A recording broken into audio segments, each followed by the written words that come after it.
Hello, everyone, and welcome back to Wondergoal, the soccer betting podcast from the Action Network. My name is Michael Lieboff, and joining me for this, our Champions League preview, is BJ Cunningham. Together, the two of us are going to break down the upcoming round of 16 matches, the second legs. Anthony will be back with us in the middle of the week for our Premier League preview, but until then, it's just me and BJ.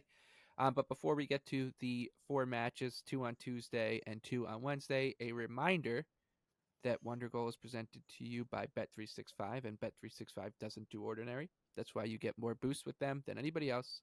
Every day they power up the odds on hundreds of bets to give you a chance to win more. Bet365 boosts specific markets, your winnings, and even parlays, and they don't stop there. Keep an eye out for their biggest and best odds with the incredible Super Boost. Check out the boost and see why it's never ordinary at Bet365. And I do want to mention one thing about Bet365, which I really appreciate, is that they put the for the Champions League for the second leg, they put the aggregate score next to the odds, which is great. So a tip of the cap for that. And then, of course, this disclaimer: you must be 21 or older and present in Arizona, Colorado, Indiana, Iowa, Louisiana, New Jersey, Ohio, Virginia, or you must be 18 or older in Kentucky. If you have a gambling problem or know someone who does, please call 1-800-GAMBLER or 1-800-BETS-OFF. In Iowa, terms, conditions, and restrictions apply. Okay, BJ, let's get to it. 2 matches on Tuesday. That's Bayern versus Latzio, Real Sociedad, and PSG. We'll start with Bayern as a minus 400 favorite at home at the Allianz. Lazio traveling as a plus 850 underdog, and draw here pays at 6-1.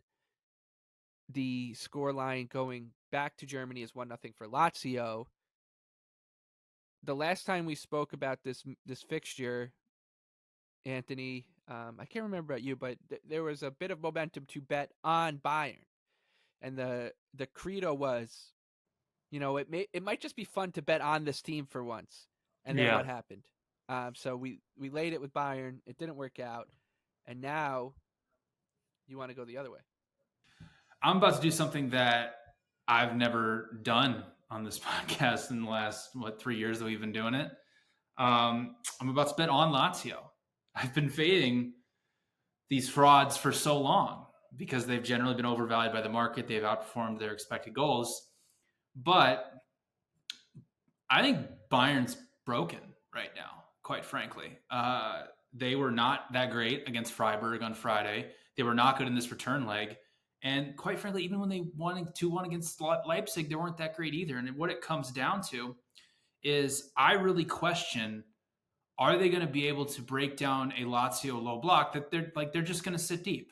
What Lazio did in the first leg is they took the blueprint from what Leverkusen did to Bayern when they won 3-0, which is, Leverkusen didn't really play their usual style. They sat back in a 5-3-2 and basically, because Bayern has become very predictable with their buildup.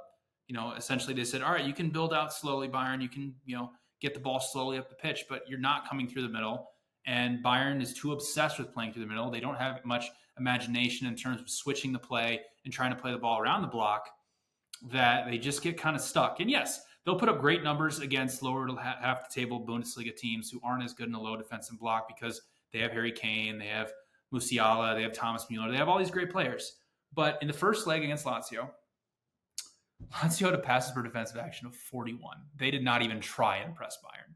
They just sat in a 4-4-2, and they just let Bayern pass the ball around the block over and over and over again. And they were perfectly fine taking a draw into the second leg, but they got a penalty, and now they're up 1-0. So the game plan coming into this is going to be the same exact thing. And it's, can Bayern actually break that down? I'm not so sure that they really can. If you read between the tea leaves right now, and you can buy into this as much as you want to, but it sounds like Tuchel's not very popular in the dressing room right now. We obviously know that he's going to be out at the end of the season. It has came out that if Bayern do not progress to the quarterfinals, that he will be sacked. So maybe some players want him out. I mean, it already says that Matthias Tell wanted to move if Tuchel was staying beyond the season, but now that he's not, he is staying. So, Lazio, as much as their offense sucks, they are a capable defensive team. They're only allowing 1.03 non-penalty XG in Italy. They just held AC Milan to one expected goal, playing with 10 men for most of the second half, and then in stoppage time got 2 red cards again and ended up going down to 8 men. But they're definitely capable enough defensively for, a Bayern team that has become very predictable. So, I mean, we've gone from, Bayern opening at around minus 300 to like minus 450 now in some books. And I'm not really sure that given the way they've been playing, it's really that warranted. So I wrote in the notes for this one, just like help, like please, because I don't want to do this, but I'm taking Lazio plus 1.5 at plus 110. If you want to grab some of them to advance as well. Bayern has become too predictable, and quite frankly, I think they're broken, even though their underlying metrics are outstanding. And I know this will come back to bite me, and I know that it'll make me curse Lazio forever. But given the way that first leg played out, I don't, unless Bayern, has some great individual magical performances, I don't see how they are going to easily progress and cover, 1.5 in 90 minutes. Yep. Yeah, I'm happy you brought up the movement here. In situations like this, when the underdog, especially a decided underdog, has that 1-goal lead heading back to the second leg, and the second leg is at home of the favorite for the 2 legs, this line always gets bet up to an absurd number. Yeah. And we're seeing that here. People just don't think that Bayern Munich's going to bow out, and that's why we're seeing so much money coming in on the Bavarians. Minus 225 to advance for Bayern, plus 180 for Lazio, and Lazio's winning. So I think there's a couple sneaky ways to play this. If you truly think Bayern is toast, like, I don't think that the money line is a terrible idea. I thought about that as well. Yeah.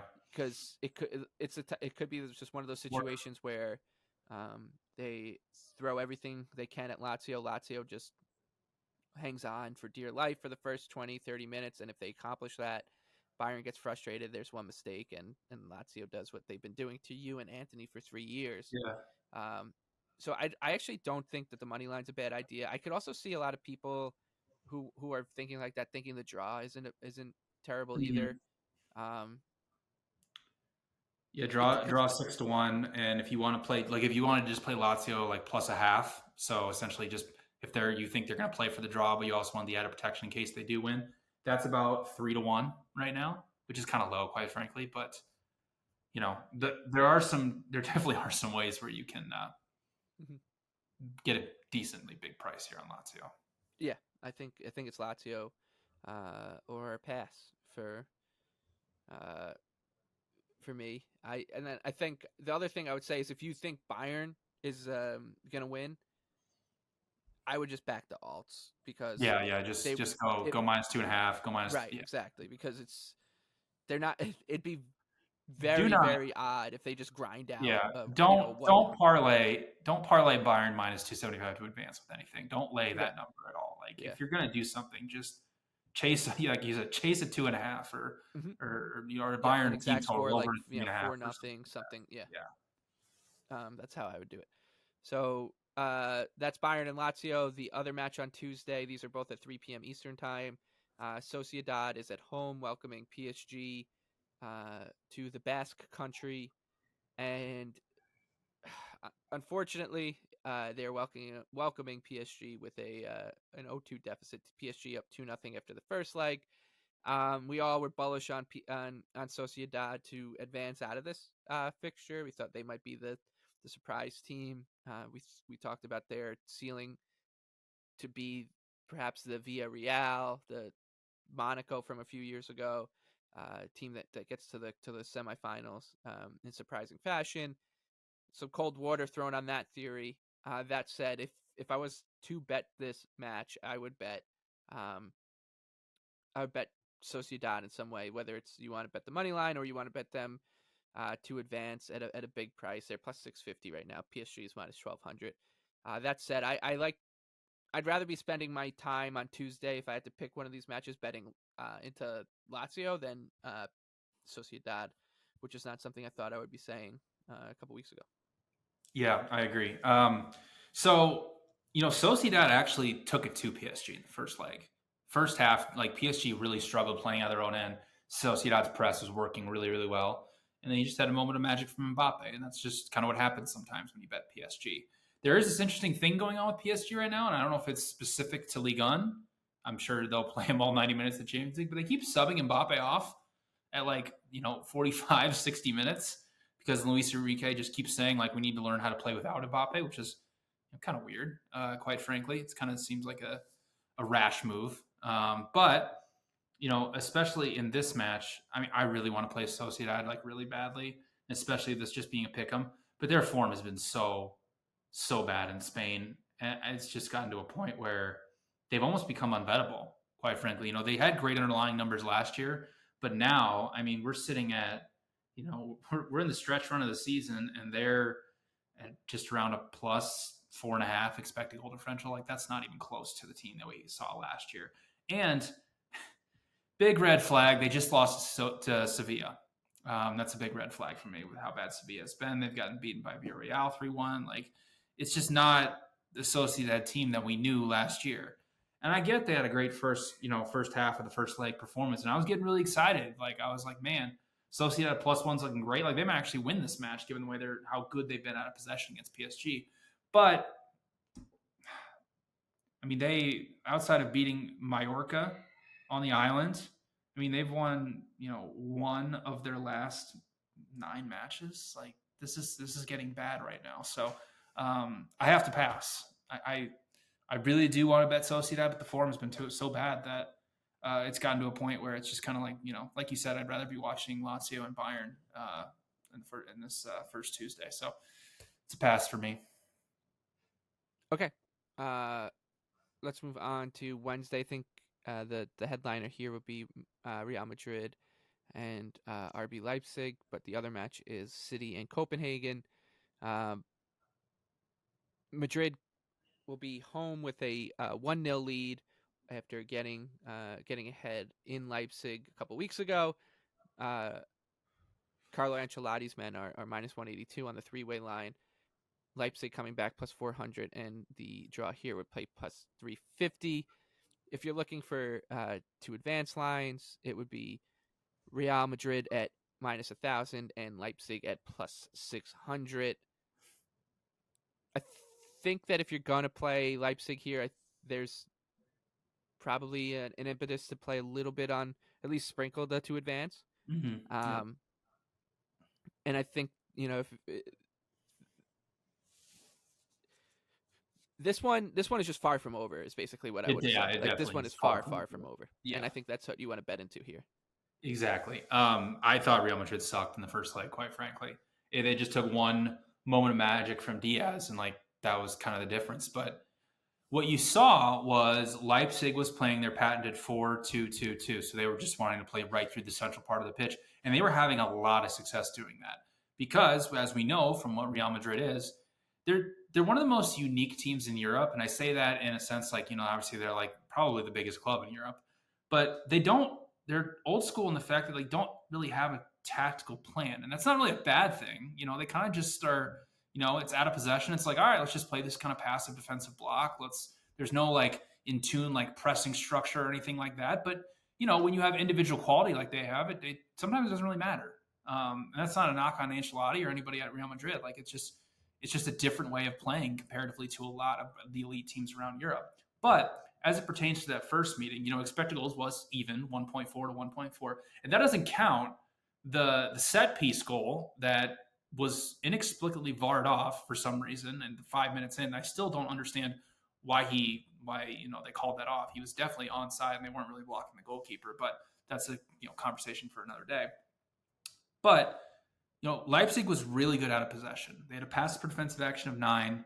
Real Madrid only attempted 12 passes in zone 14. Zone 14 is that area where the half circle is right outside the 18-yard box. It's one of the most crucial areas on the pitch. If you get the ball there, you can really break teams down.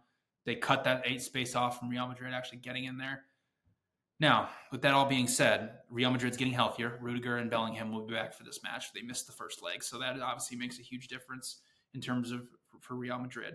But again, they were terrible out of possession. They couldn't deny Leipzig going right through the middle.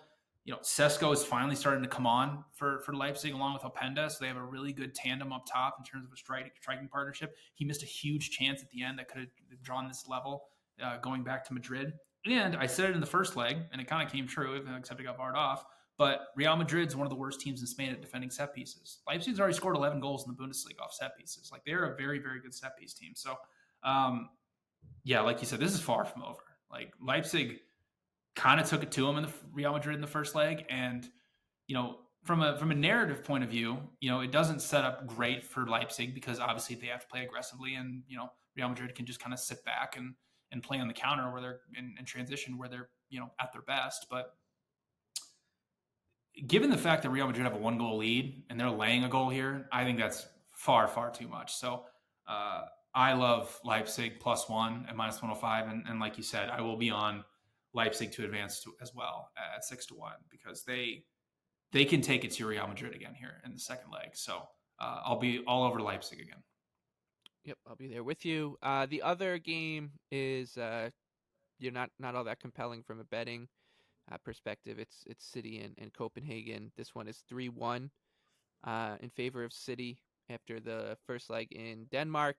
The Citizens are -700 on the three-way line. The draw pays +750, and Copenhagen would give you a 14-1 boost if they pull the upset. The one thing you can maybe make an argument for here is the Man City schedule. Yep. Like, what does Pep do in this situation with the 3-1 lead, knowing that he can rotate and still likely get away with this without a problem? They just played Manchester United. They had to come back from 1-0 down. It was a hairy one for them. Then on Sunday they have Liverpool in a huge match in the title race. Then they have then the next week it's the FA Cup's quarterfinals, and then they play Arsenal coming out of the breaks. I mean, so it's just, you look at their March schedule and there's one of these things is not like the other, and it's this match against Copenhagen. So I do think that maybe there's some way you can try to use that to your advantage if you wanted to bet Copenhagen on in any way, but it's still pretty tough. I if I was to bet anything here, I think I would bet almost like a 0-0 or something. I think it's either alt overs, or it's going to sound crazy, and this is a point we bring up a lot, that I would either bet like this game to be 5-2, like crazy alt overs, or just to end as a absolute snoozer, Pep telling them shut it down 0-0, right? Like, I don't think there's much room in between, and at least you won't find value on betting the in between. So in a weird way, I might end up trying to just decide whether I want to bet the 0-0 at 22-1 or the over 6.5 at a big price. Yeah, it's a pass for me. I don't know if you're going to see like a full squad rotation from Pep. Like, I don't think he's going to throw the U21s out there. I think you'll probably see Haaland sit. You'll probably see Rodri sit. You'll probably see Matheus Nunes and Kovacic with a couple other back, Oscar Bob, like guys like that, Julian Alvarez. So it's still going to be a pretty decent lineup out there for City. Again, if you're somebody who thinks that, if you're someone that thinks that City is just going to completely punt this match, I would just bet Copenhagen right now. And then, once the lineups come out, I'm sure that the steam will go against City and everybody will be like, oh my gosh, like Haaland's not playing, De Bruyne's not playing, Rodri's not playing. Like, maybe we got to actually bet Copenhagen here. The weird thing that happened with Copenhagen going into that first leg, we mentioned it, is the way the Danish calendar works is they hadn't played a competitive match before the match against City. Like, they played against Galatasaray, then they went on break, they played a bunch of friendlies, and then they played City in the first leg. And guess what? They got a goal from outside the box, so credit to them. But they're now back in their regular schedule. They just did lose to Midtjylland over the weekend, which is not ideal. But at least they've actually been playing matches to get up to like this point. So you could see a better performance against them. I mean, listen, they held Bayern to under one expected goal in both meetings. Like, that's not nothing, So like, they definitely could keep them out for a long extended period of time. But I have this projected pretty close to where it's at, even with City having a 2-goal advantage. So I think you will see some squad rotation from City. But I think the important players still will either be on the bench or honestly be starting in this one. So I think this is easy as passing the board. Just watch Leipzig and Real Madrid, because this one has potential to be kind of boring. Yep.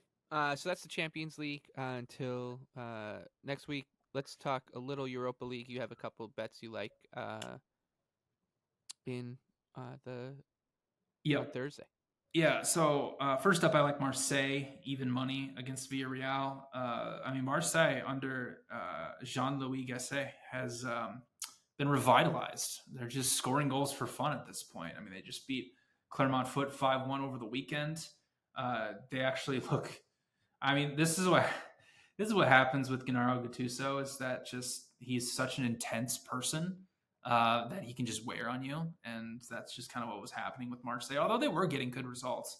And then you kind of just bring in, 70-year-old Gasset is kind of like a substitute teacher, and they're just all, they find their joy again, right? So, I mean, since he's came in, they beat Montpellier 4-1, and like I said, Clermont Foot 5-1.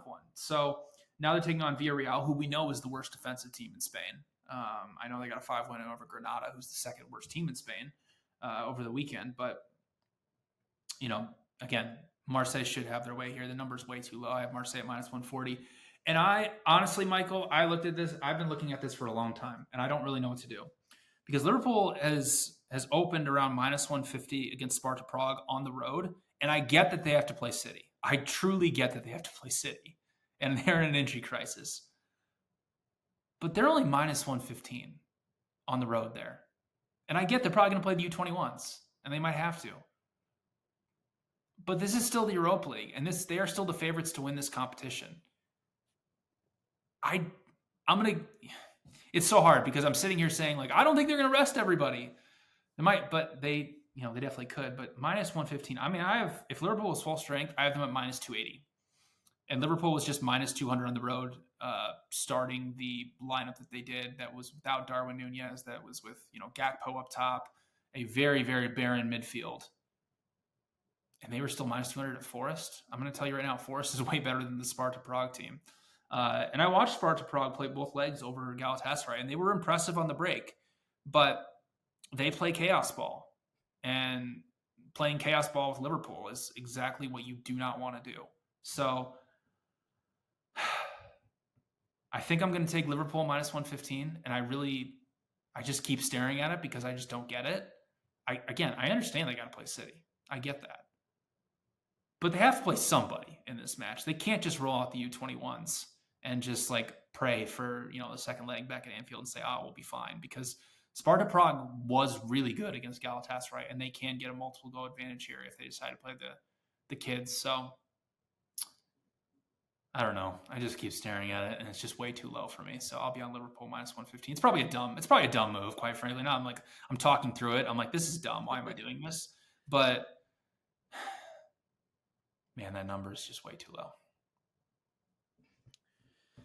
All right. That does it for us for this week's Champions League preview. We'll be back again for recording Wednesday night for Thursday morning to look at the Premier League, then back again for the other batch of round of 16 matches on Sunday night for Monday morning.